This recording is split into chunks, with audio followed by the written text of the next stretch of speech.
Hi, this is James from Tabletop Gaming Guild, and today we're going to take a look at John Kent's Wonder Tales. This is published by Button Shy Games, and this is a two-player head-to-head game where you're going to be placing out fairy tale creatures and trying to gain the most points with trying to negate any negative points that you get, and maybe try to make sure your opponent gets some negative points.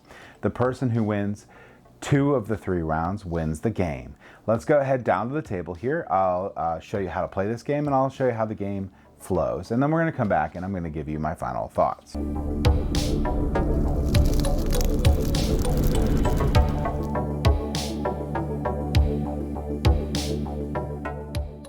All right, so this is Wonder Tales. Wonder Tales is a 2-player head-to-head game where you're trying to win 2 out of the 3 rounds. There are no ties in this game. Ties will be broken based on the round, and the person with the highest point per round will win that round. So in this game, you're actually going to be trying to create different shapes, and they're going to be shown on this reference card right here. So in round 1, we're trying to create a 3x5 grid. In round 2, we're trying to do a 4x4 grid, and round 3, we're doing a pyramid shape. In round 1, ties go to the red player. Round 2, ties go to the red player. Round 3, ties go to the blue player. All right, so how do you play this game? Well, you're going to flip one of these cards, and whatever side that lands on, blue or red, will be that player's color. The other player plays the opposite color.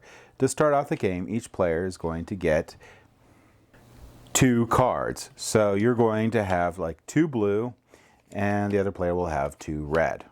Oops, 2 red here. On your turn, you're going to draw a card. So the first turn, the blue player goes first, I believe.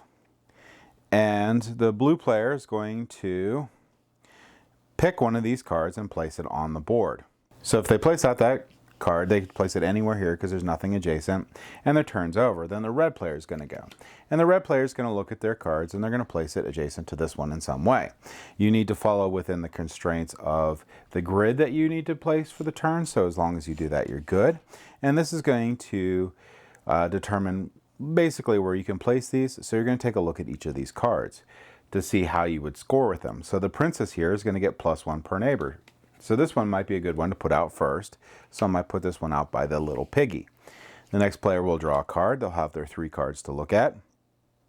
And this one here, they'll be like, well, little piggy here needs to be by this little piggy, because if all 3 little piggies are connected, they're going to get +3 points. However, they're going to need to watch out for the big bad wolf, because if this card is by the big bad wolf, it's going to score them -5 points. So they may want to hold off on that one. This one here, though, Mama Bear gets +2 points per red neighbor, so they might want to do that and place it there because they know that this player is probably going to want to cover around the princess to get points, so we'll do that. So right now, this one's worth 2 points. Goes back to the red player. The red player takes a look at their cards, and they'll put down what they want. This one here gets +3 if it's by the princess, but -2 if it's by the witch. I have the witch, so I'm in control of that. So I might just say, okay, we're going to place it there. And we're going to continue on doing this until we fill up the pattern for the round. And at the end of the round, we're going to add up the blue points, we're going to add up the red points, and whoever has a higher number of points will win that round. If there's a tie, the tiebreaker goes, like I said, based on rounds. So round 1, red player breaks ties. Round 2, red player breaks ties. And the final round, blue player will now break the ties. So that, in a quick nutshell, is going to be how you play Wonder Tales. So it is a really quick head-to-head game, and there's a good bit of thinkiness and strategy in where you're going to set these cards. But let's go ahead back up the table here, and I'll give you my final thoughts on Wonder Tales.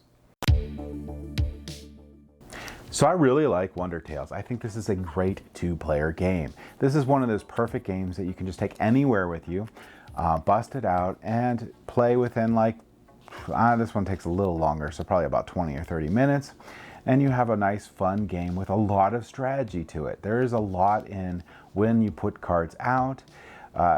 on the table or tableau in that pattern. So you may want to wait for some of the cards that may get you negative points, or you may want to wait for cards that can cause your opponent to get negative points, or you might want to push your luck and get a card out there earlier so you can try to get the most points possible through it. There's a lot of cool decisions with it and a lot of neat sort of interactions that occur in the game, and I really like how the pattern changes every round. So the best way I think to play this is you're going to play best 2 out of 3. You should also probably play the best 2 out of 3 games, switching off who is going to be the blue player and who's going to be the red player. I like it that way, but just playing one game through is a lot of fun. So if you're looking for a great 2-player head-to-head game that doesn't take a lot of time to play and it's super easy to teach but yet has a good amount of strategy, I would highly recommend picking up Wonder Tales. Thank you for watching.